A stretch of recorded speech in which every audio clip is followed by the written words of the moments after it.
सोनिया गांधी को कांग्रेस कमेटी ने सौंपी चुनावी हार की रिपोर्ट। पार्टी को दोबारा मजबूत करने की दी सलाह। पार्टी के खराब प्रदर्शन का किया जिक्र।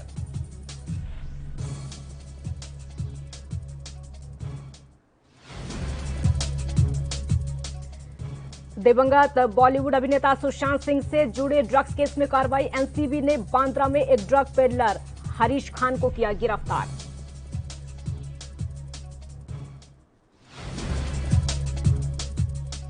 दो साल पुराने केस में कमलनाथ से थोड़ी देर बाद होगी पूछताछ। पेन ड्राइव का दावा कर फंसे थे पूर्व सीएम कमलनाथ।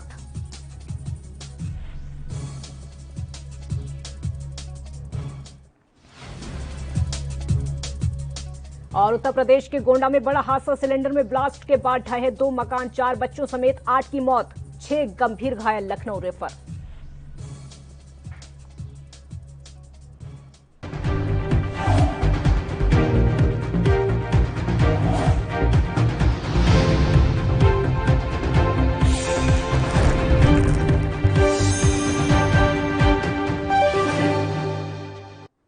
नमस्कार, आप देख रहे हैं एनबी न्यूज। मैं हूं आपके साथ काजल ठाकुर। पश्चिम बंगाल में यास तूफान के बाद आया राजनीतिक तूफान थमने का नाम नहीं ले रहा है।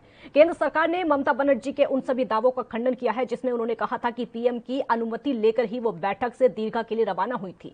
साझा की गई जानकारी में केंद्र सरकार ने कहा है कि प्रधानमंत्री ने ममता बनर्जी को बैठक छोड़कर जाने की कोई अनुमति नहीं दी थी। ममता बनर्जी को नेता विपक्ष की मौजूदगी से दिक्कत थी, इसलिए उन्होंने बैठक छोड़ी। कलाईकुंडा में पीएम 1:59 पर लैंड उन्होंने किया, जबकि सीएम 2:10 पर आई थी।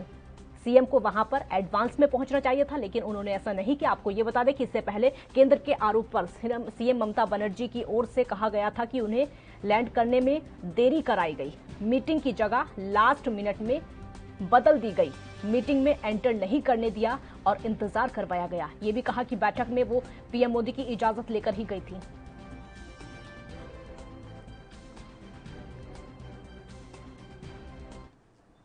और बीजेपी नेता गुरु प्रकाश ने कोरोना महामारी को लेकर कहा है कि विपक्ष को वैक्सीन का विरोध नहीं करना चाहिए, इसका लोगों पर असर होता है। लोग वैक्सीन लगवाने में संकोच करते हैं। इसके साथ ही उन्होंने सीएम ममता बनर्जी पर भी जमकर हमला बोला। देखिए, कोविड वायरस का स्वरूप क्या होगा। ये वायरस जो है ये डायनामिक है, ये स्टैटिक वायरस नहीं है। ये अपना नेचर समय समय पे बदल रहा है, विभिन्न भौगोलिक परिस्थितियों में बदल रहा है। लेकिन अच्छी बात यह कि पूरे विश्व में जो साइंटिफिक कम्युनिटी है, जो रिसर्च फ्रेटर्निटी है, वो इस पे शोध भी लगातार कर रही है और उसके उपाय बेहतर कैसे हो, वैक्सीनेशन अप टू डेटेड कैसे हो, दवाइयां बेहतर कैसे हो, उसके लिए पूरे विश्व का जो साइंटिफिक कम्युनिटी है वो लगा हुआ है। लेकिन कांग्रेस पार्टी की चिंता मुझे समझ में नहीं आती है। ये वही लोग हैं जिनके पास कोई क्लैरिटी ऑफ थॉट नहीं है। पहले ये भारत में बने वैक्सीनेशन का विरोध करते हैं, कहते हैं वैक्सीन राष्ट्रवाद आ रहा है। फिर यही लोग कहते हैं कि भाई वैक्सीन भेजिए। पहले कहते हैं सेंटर करे, फिर कहते हैं स्टेट करे, फिर कहते हैं सेंटर करे। तो मुझे लगता है कि पहले तो वैक्सीनेशन को लेकर के इतनी भ्रामक बातें जो कांग्रेस पार्टी फैला रही है उसे अविलंब बंद करना चाहिए। और ये ऐसा विषय है कि भाई आप छत्तीसगढ़ के मुख्यमंत्री वरिष्ठ नेता हैं, उन्होंने विरोध किया, शशि थरूर ने विरोध किया, मनीष तिवारी ने विरोध किया। तो इस विरोध करने से क्या होता है कि जनता के बीच में आप एक नकारात्मक संदेश दे। केंद्र के द्वारा ये स्टेप लिया गया है, ये सिविल सर्विसेज रूल्स के हिसाब से लिया गया है, संविधान के धारा 310, 311 के तहत लिया गया है। दूसरा, पश्चिम बंगाल की सरकार इतनी हड़बड़ा गई है, जैसे लगता है कि पूरा का पूरा गवर्नमेंट का दारोमदार, पूरा का पूरा गवर्नेंस का दामोदर एक ही ब्यूरोक्रेट पे था।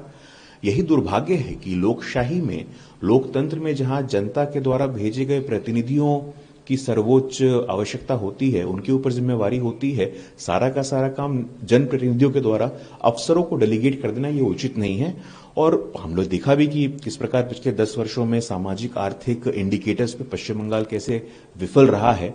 और एक ऑफिसर पे इस प्रकार की निर्भरता ये दर्शाता है कि उनकी एक इनएफिशिएंट और नॉन पर। एनसीपी नेता नवाब मलिक ने 12वीं की परीक्षा रद्द होने पर कहा कि सारी चीजों का अभ्यास करके उसी के आधार पर आगे एडमिशन होता है। बच्चों का भविष्य आगे कैसे बढ़ेगा, उन्होंने और क्या कुछ कहा, आपको सुनवाते हैं। परीक्षा न लेने का निर्णय लिया था, कोर्ट ने उसमें अलग तरीके से फैसला किया है। हम कोर्ट के सामने बातें रख रहे हैं। प्रधानमंत्री जी ने सीबीएसई बोर्ड के 12वीं की परीक्षा रद्द करने का निर्णय लिया है। निश्चित रूप से महाराष्ट्र स्टेट बोर्ड की भी 12वीं की परीक्षा होती है। सारी चीज़ों का अभ्यास करके सवाल इसमें यह है कि 12वीं के आधार पर फैकल्टीज तय होती है, उसी के आधार पे मेडिकल के एडमिशन होते हैं, उसी के आधार पे इंजीनियरिंग के एडमिशन होते हैं, मैनेजमेंट स्टडीज़ के एडमिशन होते हैं। तो कैसे ये बच्चों का भविष्य आगे बढ़ेगा, किस तरह से एडमिशन प्रक्रिया होगी, ये सारी चीज़ों का अभ्यास करके महाराष्ट्र बोर्ड के संबंध में राज्य सरकार निर्णय लेगी। 1000 बच्चे कोविड पॉजिटिव पाए गए, शुरू से आज तक का वो आंकड़ा है। इसी तरह से अन्य जिलों में भी बच्चों में कोविड पॉजिटिव के केसेस आए हैं, जिसका परसेंटेज लगभग 1.5% है। बच्चों को लेकर राज्य सरकार गंभीर है, उसका अलग से टास्क फोर्स बनाया गया। हर सरकारी अस्पताल में बच्चों के वार्ड बनाने का आदेश दिया गया है, उनके लिए आईसीयू के अलग यूनिट बनाने की तैयारी की गई है। जहाँ तक वेरिएंट जिस तरह से म्यूटेट हो रहा है, जिस तरह से अलग अलग रूप धारण कर रहा है, चिंता का विषय है। निश्चित रूप से जो अनलॉक की प्रक्रिया शुरू की गई, उसके बाद किस तरह से चीज़ें आगे बढ़ती है देखना पड़ेगा। दिल्ली से इस वक्त की बड़ी खबर आपको बता देते हैं। सुशील कुमार की पेशी आज होनी है। इस वक्त की ब्रेकिंग न्यूज हम आप तक पहुंचा रहे हैं। सुशील कुमार की आज पेशी होनी है। इस वक्त की बड़ी खबर आपके सामने। दिल्ली पुलिस रोहिणी कोर्ट में आज पेशी होगी। हत्या के मामले में फंसे हुए पहलवान पर पुलिस का शिकंजा। आज 4 दिन की रिमांड खत्म हो रही है, क्योंकि 4 दिन की रिमांड पर पुलिस ने लिया था, पूछताछ भी हुई थी, लेकिन आज जब 4 दिन की रिमांड खत्म हो रही है, पेशी होगी। देखना होगा क्या होता है, क्या फैसला सामने आता है। तो सुशील कुमार की आज पेशी होनी है, क्योंकि हत्या के मामले में सुशील कुमार फंसे हुए हैं। जो छवि थी सुशील कुमार की, पहलवान की जो छवि थी देश के सामने, देश की नजरों में, वो पूरी तरीके से खराब हो चुकी है। जिस दिन हत्या का आरोप सुशील कुमार पर लगा था, सुशील कुमार के साथ साथ कई उनके अन्य साथी भी हैं जिन पर यह हत्या का आरोप लगा। सागर की हत्या का आरोप जिसके केस में फंसे हुए हैं सुशील कुमार। सुशील कुमार वो पहलवान है जिन पर देश नाज करता था अब तक, जिन पर देश अब तक गर्व करता था, आइडियल थे वो पहलवानों के, और जो भविष्य के होने वाले पहलवान हैं देश भर के और विदेशों के भी। लेकिन जब से इस केस की शुरुआत हुई है, जब से हत्या के केस में सुशील कुमार फंसे हैं, उनके कई अन्य साथी भी हैं, और जो पूरा केस है जिस तरीके से हुआ है, क्या कुछ इस केस में हुआ था, वो सब कुछ सबके सामने आ चुका है। छत्रसाल स्टेडियम में क्या कुछ हुआ था, किस तरीके से अपने दोस्तों के साथ में, किस तरीके से दबंगों के साथ में सुशील कुमार पहुंचे थे इस हत्या को अंजाम देने के लिए। हालांकि सुशील कुमार ने इस बात को अभी तक स्वीकारा नहीं है कि वो हत्या करने के इरादे से गए थे। उनका साफ तौर पर कहना है कि वो सागर के साथ सिर्फ और सिर्फ मारपीट करने के लिए गए थे। लेकिन अभी तक पुलिस का यह भी कहना है कि सुशील कुमार सहयोग नहीं कर रहे हैं पूछताछ में। और सपा प्रवक्ता अनुराग भदौरिया ने योगी सरकार पर हमला करते हुए कहा है कि यूपी में कोरोना बढ़ता ही जा रहा है। 12वीं की परीक्षा रद्द होने को लेकर कहा कि बच्चों के भविष्य के लिए अहम फैसला हो गया है। और इतना ही नहीं, उन्होंने वैक्सीन को लेकर भी बयान दिया है। क्या कुछ कहा आपको सुनवाते हैं। अंदर में भारतीय जनता पार्टी 2022 के चुनाव की तैयारी कर रही है, जबकि उत्तर प्रदेश की जनता यहां कोरोना से कहरा रही है। लगातार कोरोना से लोगों की मौतें हो रही हैं और मौतें गांव में अब ज़्यादा हो रही हैं। तो सरकार की जिम्मेदारी बनती है जनता की सेवा करना, जनता की कैसे समस्या का समाधान हो उसके बारे में बात करनी चाहिए। ये जो बीजेपी के नेता एक दूसरे की झूठी तारीफ करते रहते हैं, उससे नहीं बनेगा। जनता की मदद कीजिए जिससे जनता को फायदा हो। हम समाजवादी पहले से कह रहे थे, पहले वैक्सीनेशन उसके बाद एग्जामिनेशन। चलिए, समाजवादी की बात सीबीएसई बोर्ड ने मानी और एग्जामिनेशन 12th का रद्द किया, क्योंकि बच्चे हमारे देश का भविष्य हैं। इनकी जिंदगी हमारे देश के लिए धरोहर है, अमूल्य है। इनको बचाने की जिम्मेदारी हम सब की है। देखिए, भारतीय जनता पार्टी के पास वैक्सीनेशन है नहीं, ड्राइव शुरू करते रहते हैं। इनके यहाँ पे 1-2 दिन ड्राइव करते हैं, उसके बाद उनके सेंटर बंद हो जाते हैं। और वैक्सीन का आलम यह है कि यहाँ पे वैक्सीन कोविशील्ड लगाने वाले को दूसरी डोज को कोवैक्सीन लगा देते हैं, जिसको दूसरी डोज कोवैक्सीन है उसको कोविशील्ड लगा देते हैं। या कई बार देखा गया है शामली में कि महिलाएं वहाँ पे वैक्सीन लगाने जाती हैं, वहाँ कुत्ता काटने वाला इंजेक्शन लगा देते हैं। तो मैं तो सरकार से यही कहूँगा, सरकार हेल्थ व्यवस्था को सुधारिए। जिम्मेदारी है जो हम सबको तैयार रहना चाहिए और इस सब सरकार की जिम्मेदारी बनती है कि वो तीसरी वेव के लिए सारी व्यवस्थाएं को तैयारी रखे सरकार, क्योंकि ये बच्चों का मामला है और बच्चों से बड़ी कोई चीज़ नहीं होती है। मैं दोबारा से बोलता हूँ, बच्चे देश की धरोहर होती है, इनको बचाने की जिम्मेदारी हम सबकी है। खासकर सरकार को अपनी व्यवस्थाएं पूरी रखनी चाहिए। देखिए, इस समय देश में डॉक्टर्स की अहम भूमिका रही है, हमारे कोरोना वॉरियर्स रहे हैं। उन्होंने देश को बहुत से लोगों की जानें बचाई हैं और अपनी जान को दांव पे लगा के लगातार लोगों की सेवा कर रहे हैं। हमें उनका सम्मान करना चाहिए और बेवजह की बयानबाजी से बचना चाहिए, क्योंकि ये वक्त आपस में लड़ने का नहीं है, कोरोना से लड़ने। तो देश भर में लगातार कोरोना के केस कम होते जा रहे हैं। इसका सबसे बड़ा कारण जागरूकता है। हम ये इसलिए कह रहे हैं क्योंकि जम्मू कश्मीर में, अगर जम्मू कश्मीर के उधम सिंह नगर की बात की जाए तो यहाँ पर ग्रामीण क्षेत्रों में एक 70 साल के बुजुर्ग पिछले साल से ही लगातार डोर टू डोर कैंपेन चला रहे हैं।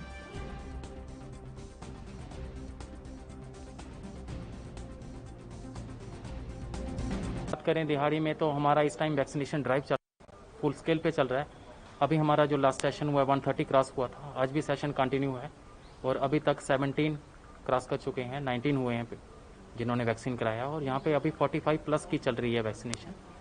और हमारे हाई कंसर्निंग एरिया जो गोगोट में है हाई स्कूल में, वहाँ 18 to 45 चल रहा है स्टेट वेंडर्स का या एम्प्लॉयज़ की सेशन चल रही है और वहाँ पे भी हमारा 45 प्लस चल रहा है। और हमारी जो टोटल पॉपुलेशन हम फीड करते हैं अप्रॉक्सीमेटली 6600 को और हमारी बहुत अच्छी वैक्सीनेशन ड्राइव जहाँ पे हुई है।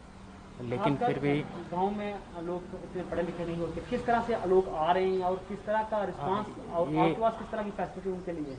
हाँ, ये हमारे लिए बहुत मुश्किल होता है कि यहाँ पे लोग इतना अवेयर नहीं होते, लेकिन फिर भी हमें बहुत हेल्प मिलती है PRI की हेल्प से। आशा वर्कर्स जो आंगनबाड़ी वर्कर्स होते हैं उनकी हेल्प से वो हमें पूरा कोऑर्डिनेट करते हैं यहाँ पे। और फैसिलिटी हमारे इस एरिया के हिसाब से बहुत अच्छी है और अगर हमें रेफरल की भी ज़रूरत मिलती है तो बहुत सपोर्ट है उस टाइप की, क्योंकि नियर बाई ही SDH होता है हमारा यहाँ। तो दूसरा, यहाँ पे हमारी फैसिलिटी, हमने पंचायत सेशन में भी कोविड केयर सेंटर बना लिया है जो है ये हमारे हॉस्पिटल के अंदर ही है इस टाइम। और तो क्या अभी तक इस PSC के अंदर जो एरिया पड़ता है, क्या यहाँ से कोई अभी तक पॉजिटिव केस निकले हैं? हाँ, यहाँ के पॉजिटिव केस हैं। जैसे कोगोट में बहुत केस हुए थे हमारे जो कि 40 प्लस हुए हैं, अभी वो नेगेटिव हो चुके हैं, सिर्फ 2-3 केस ही बचे हैं। हमारे दिहाड़ी में 5 केस ही हुए हैं। दिहाड़ी में देश में इसके बारे में पता चला है तो तब से ये एक किस्म की दहशत जैसी चली थी, दहशत थी कि इसके डर था, खौफ था लोगों में। तो उसके बारे में फिर हमने अपने बाहर में जा कर के जो भी मिलता है बाहर में जाके रिश्तेदारों में जाके सब लोगों को समझाया कि भाई इसकी जो इंस्ट्रक्शंस हैं सरकार की तरफ से हैं तो उस पर अमल करना है और जो वैक्सीन जो डोज है ये जरूरी लगवानी है, इसके कोई नहीं है। बाकी हमारे बाहर से जो 1-2 मुश्किलन पॉजिटिव केस वो बिल्कुल ठीक ठाक हैं, अपने कोई नहीं है। इससे इन समझाने के बावजूद लोगों ने काफ़ी अमल किया और कोई ऐसी केस नहीं है जो ज़्यादा क्रिटिकल हो या कोई नहीं है। बाकी ये है कि हमने भी अपने देश की, समाज की, गांव की, लोगों की सेवा में जो हो सकता था किया है। कितने दिनों से लगातार आप इस काम में लगे हुए हैं? पिछले साल से ही लगे हैं जी हाँ, पिछले साल में भी था इसका। फिर उसके बाद अब ये अप्रैल से चल रहा है मेरे ख्याल में जी, ये अप्रैल से चल रहे हैं, लोगों के बीच में चल रहे हैं। जब कैंप होता है इनके शाना बशाना इनके साथ रहते हैं, जब लोग आते हैं उनको समझाते हैं कि भाई इस तरह बैठो, इस तरह लगाओ, इस तरह आधार कार्ड दो। मैं सर ये इस वक्त मेरी कोई 70 ईयर्स हूँ मैं। उत्तर प्रदेश के अलीगढ़ जिले में जहरीली शराब ने तांडव मचाया हुआ है और इसी कड़ी में एक बड़ी जानकारी सामने आई है। दरअसल अलीगढ़ में जहरीली शराब ने कई ट्रक ड्राइवरों की जान छीन ली है। वहीं अब ड्राइवरों के साथियों का कहना है कि सरकार मृतक ड्राइवरों के परिजनों को मुआवजा दे जिससे उनके परिवार का भरण पोषण हो सके।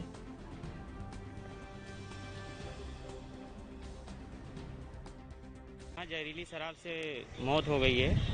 हमारे LPG के ड्राइवर थे टैंकर के, उनमें से 5-7 ड्राइवर जो हैं वो मतलब जहरीली शराब से उनकी मौत हो गई पीने से।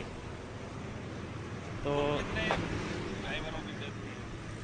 सर बाटला सिलेंडर वाले गाड़ी हैं बाटला और LPG टैंकर कुल मिला के 10 या 11-12 लोग हैं, ऐसा पूरा कंफर्म नहीं है। तो ड्राइवर है सर? हाँ, मैं ड्राइवर हूँ सर। तो सभी ड्राइवरों की मौत हुई? सभी ड्राइवरों को मौत हुई है सर। तो कैसे आप लोगों ने, क्या परेशानी आई आपके सामने? परेशानी सर, अब उनको हॉस्पिटल ले जाने के लिए भी परेशानी थी, वैसे भी परेशानी हो गई उनको। कैसे पहुंचाया? टेम्पू मिला, वैसे एम्बुलेंस भी आई है, थोड़ा देर लेट में पहुंची है। एक ब्रेक का वक्त यहाँ पर हो गया है, जल्द हाजिर होंगे। आप देखते रहिए ANB न्यूज।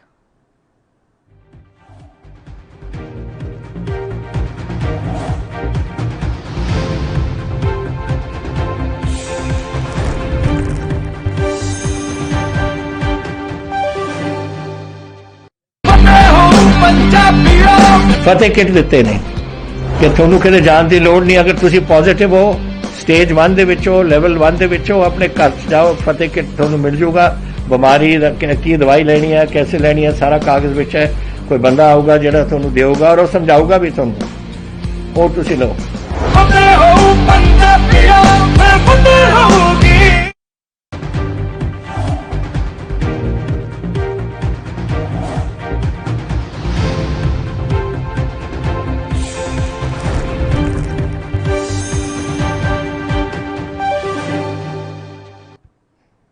ब्रेक के बाद एक बार फिर स्वागत है आपका। तो पूरा देश कोरोना वायरस के कहर से इस समय जूझ रहा है, जिसके चलते प्रदेश में हजारों की मात्रा में लोग प्राण घातक वायरस की चपेट में आ रहे हैं और काल के गाल में समा रहे हैं। अगर उत्तर प्रदेश के मैनपुरी की बात की जाए तो यहाँ पर सरकार की मंशा के अनुसार जिलाधिकारी ने सभी कक्ष हॉल में कोविड-19 जिला कार्यालय कक्ष में शिविर लगाकर कोविड-19 टीकाकरण का आयोजन किया है, जिसमें कोरोना वायरस से बचने के लिए शिक्षकों और मीडिया कर्मियों ने बढ़ चढ़कर भाग लिया है। जहां दर्जनों की मात्रा में मैनपुरी के प्रिंट और इलेक्ट्रॉनिक मीडिया ने कोरोना की जांच कराते हुए कोविशील्ड नामक वैक्सीन लगवाई।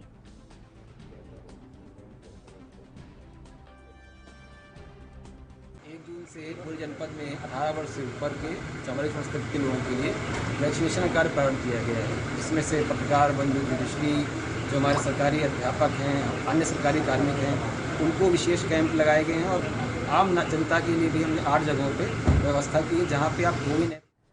होशियारपुर गुरदासपुर में आज व्यास नदी पर अवैध शराब का काला कारोबार करने वालों पर सुबह 5 बजे गुरदासपुर होशियारपुर आबकारी विभाग की 3 साझी टीमें पहुंची। आपको ये बता दें कि साझी ऑपरेशन में 20,000 लीटर शराब पकड़ने में सफलता हासिल की गई है, जिसको आबकारी विभाग की टीम ने नष्ट कर दिया है। जानकारी देते हुए आबकारी विभाग के ETO ने बताया कि मुख्यमंत्री पंजाब के निर्देशों के अनुसार आबकारी विभाग की टीम पंजाब में जीरो टॉलरेंस पॉलिसी के तहत शराब माफियाओं से जुड़े लोगों के खिलाफ ऑपरेशन रेड रोज चला रही है, जिसके तहत पुलिस ने होशियारपुर गुरदासपुर के पास से भारी मात्रा में शराब बरामद की है और इस दौरान कई शराब माफिया भागने में भी कामयाब हो गए। पुलिस द्वारा चलाए जा रहे ऑपरेशन में आबकारी विभाग के हाथ 20,000 लीटर शराब लगी है, जिसको नष्ट किया गया है और उनका कहना है कि पिछले 2 महीनों में आबकारी विभाग ने 11 लाख लीटर शराब पकड़ी और 61 के करीब मामले दर्ज किए हैं। आबकारी विभाग का कहना है कि रेड रोज ऑपरेशन के तहत आगे भी हमेशा ऐसे ही कार्रवाई की जाती रहेगी।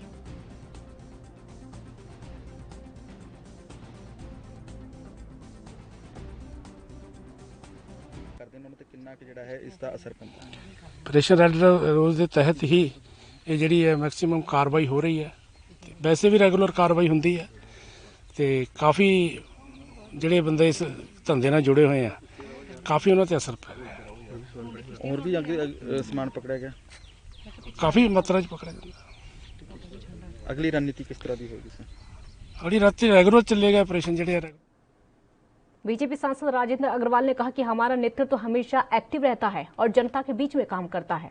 उन्होंने ये भी कहा कि बीजेपी सरकार से पहले उत्तर प्रदेश का जैसा हाल था ये सबको पता है और अब कानून व्यवस्था कंट्रोल में है और एक बार फिर से उत्तर प्रदेश में प्रचंड बहुमत के साथ हम सरकार बनाएंगे।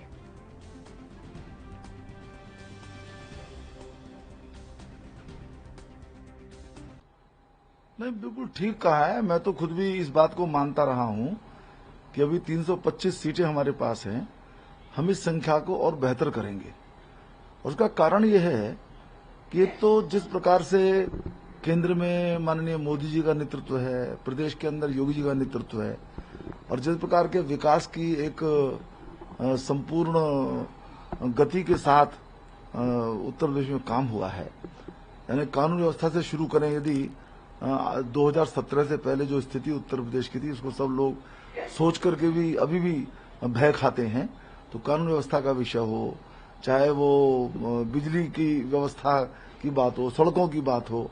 बिजली गिने चुने जिलों में हुआ करती थी, अब जो 24 घंटे प्रत्येक जनपद में, प्रत्येक ग्रामीण क्षेत्र के अंदर 20-20 घंटे की बिजली उपलब्ध है, इत्यादि इत्यादि। माने एक विषय नहीं है। जो इन्वेस्टर्स मीट है वो संभव नहीं थी अखिलेश जी के जमाने में, अब मीट्स हो रही हैं, लोग आ रहे हैं, लोगों को भरोसा है उत्तर प्रदेश के ऊपर। तो ये जो सारी चीजें हैं, तो जिस ढंग से हमने काम किया, हमारी सरकारों ने काम किया है, निश्चित रूप से जो वर्तमान टैली है उसको हम लोग और बेहतर करेंगे और एक प्रचंड बहुमत के साथ पुनः उत्तर प्रदेश में सरकार। नहीं, मुझे ऐसा लगता है कि योगी गवर्नमेंट का फीडबैक ये कुछ मिसकंसेप्शन है।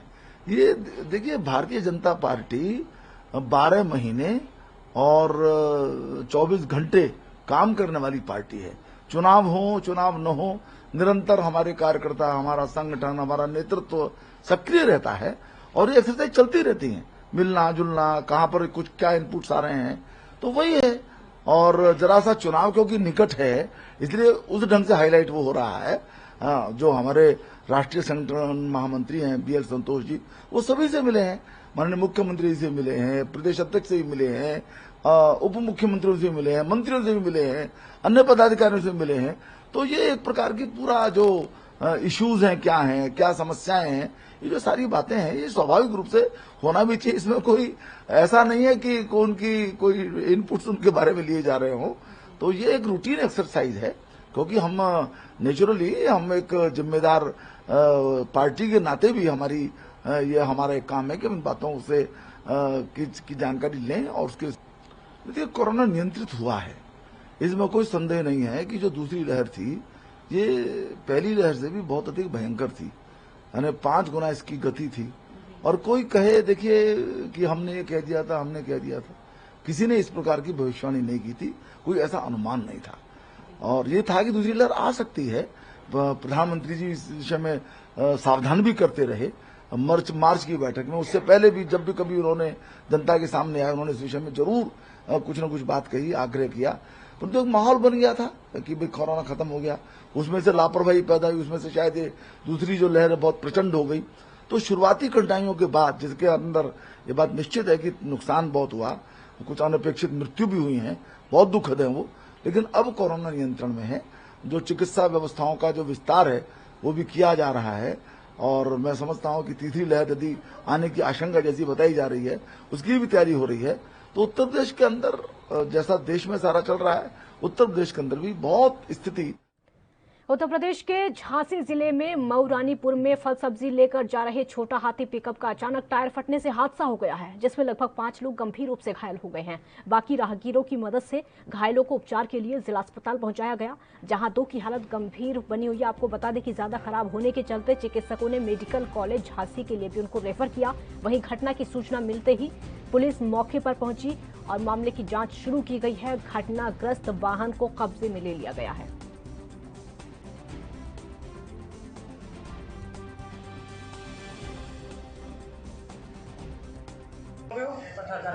पटाकर का ये घटना कैसे हो गई?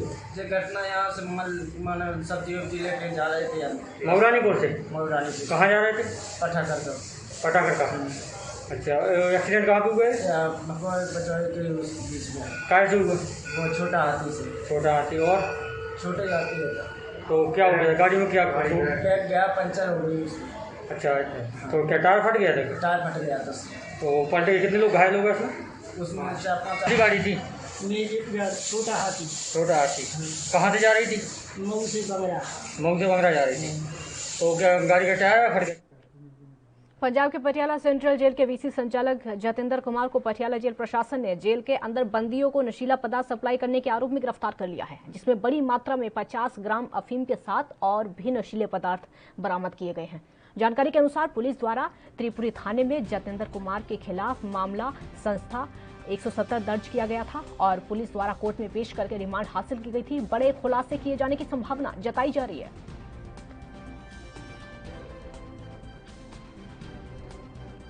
ਜੂਨ ਨੂੰ ਸਾਨੂੰ ਸੈਂਟਰਲ ਜੇਲ੍ਹ ਪਟਿਆਲਾ ਤੋਂ ਡਿਪਟੀ ਸੁਪਰਡੈਂਟ ਜੇਲ੍ਹ ਵੱਲੋਂ ਇੱਕ ਲੈਟਰ ਮਿਲਿਆ ਸੀ, ਜਿਸ ਵਿੱਚ ਜਤਿੰਦਰ ਕੁਮਾਰ ਸਾਨੂੰ ਵਿਜੇ ਕੁਮਾਰ ਜੋ ਕਿ ਵੀਸੀ ਆਪਰੇਟਰ ਲੱਗਿਆ ਹੋਇਆ ਹੈ ਸੈਂਟਰਲ ਜੇਲ੍ਹ ਵਿੱਚ, ਉਸ ਤੋਂ ਨਸ਼ੀਲਾ ਪਦਾਰਥ ਬਰਾਮਦ ਹੋਣ ਬਾਰੇ ਦੱਸਿਆ ਗਿਆ ਸੀ, जिस तहत अजी मुकदमा नंबर 170 दर्ज करके तफ्तीश अमल विच लिआंदी है। इस तो सानू 50 ग्राम अफीम, 35 ग्राम सुल्फा और 8 पैकेट जर्दे के बरामद हुए हैं जो कि राजस्थान के अलवर के गेट थाना इलाके में एक व्यक्ति के पास से नशीली दवाओं का लगभग 17.5 लाख टैबलेट और कैप्सूल बरामद किए गए हैं। वहीं अजमेर के डिग्री एसपी मुकेश सोनी का कहना है कि लगभग 18 लाख टैबलेट और कैप्सूल, 600 सिरप और 1000 इंजेक्शन जब्त किए गए हैं और गिरफ्तार कर लिया गया है। गिरफ्तार किए गए दोनों लोगों का कहना है कि ये माल श्याम मदुंडा का है और इसकी अनुमानित कीमत लगभग 5.53 करोड़ के आसपास है। श्याम की तलाश के प्रयास लगातार किए जा रहे हैं।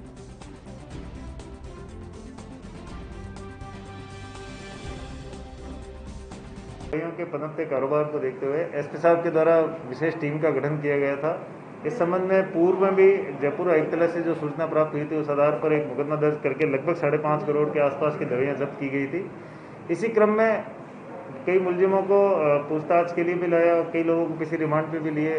इसी के साथ में डीएसटी और साइबर टीम को भी एक्टिव कर रखा था, जिन्होंने आसूचना का संकलन किया और आसूचना संकलन करते हुए अलवर गेट थाना इलाका में उन्होंने बताया कि कमल नाम से व्यक्ति है जो इस आड़ में और इस फिराक में है कि वो नकली दवाइयाँ बेच सकता है। तो उसको दस्तयाब करके पूछा तो उसने बताया कि ये माल है वो और इस बुलेटिन में फिलहाल इतना ही। देश और दुनिया की बाकी खबरों के लिए आप देखते रहिए एएनबी न्यूज। नमस्कार।